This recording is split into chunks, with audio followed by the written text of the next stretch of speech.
There is a Pentecostal charismatic ministry who um, is from Northern Europe with the initials TS. And for several years, I had his ministry displayed on my ministries page. Um, he had been arrested in the United States and put in a Florida prison for 1 year. And the charges were that he was smuggling guns into Mexico and human trafficking women for the purpose of pornography. Now, I know that sounds outrageous, but you have to understand that TS has a huge following across the world. And you also need to understand that there have been a lot of exposures of sexual misconduct in Pentecostal and charismatic ministries in the past year or two. And so, in light of these things, I think that TS, if he wants to fully exonerate himself before the body of Christ and remove all air of suspicion, that he should willfully submit himself to a Firefly investigation and come out clean on it. The Firefly firm that has become so famous or infamous in exposing charismatic ministries like Mike Bickle and Dr. Michael Brown is led by James Holler Jr. He's in Pennsylvania, or his business is called Firefly Independent Sexual Abuse Investigations. It's based off of mass interviewing and looking for common denominators in the mass interviewing. That's how he approaches it.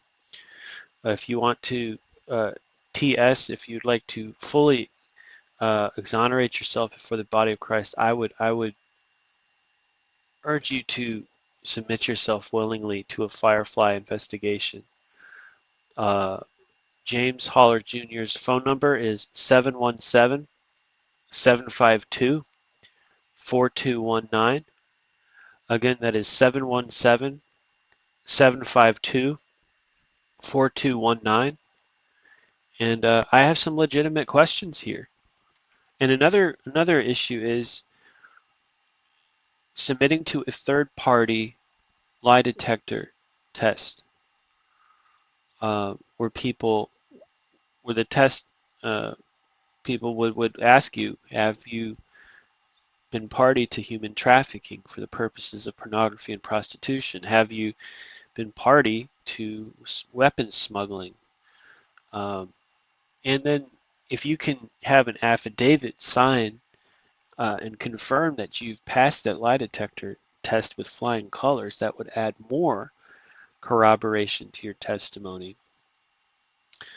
And then furthermore, I have questions because there's some things that I've read. Now, granted, these are from atheists and skeptics that are unbelievers, so they could just lie and not think twice about what they're saying.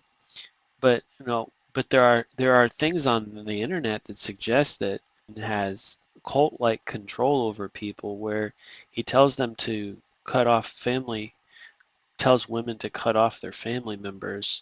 Now, granted, I believe in shunning 1 Corinthians 5:11 style if the family members are like Laban in Genesis 31. Um, that's not one of the things I've seen on some website. It seems that sort of a classic cult leader sort of things going on there, according to this one person's report, that anybody who gets involved in TS's ministry tends to cut off family. And of course, if this means young, gorgeous women are doing it, so I think that something needs to be done here, um, to go further than just writing a book about your time in prison, because that's up until this point that's all he's got. And he also preached against hellfire preaching last year, which is another cause for concern.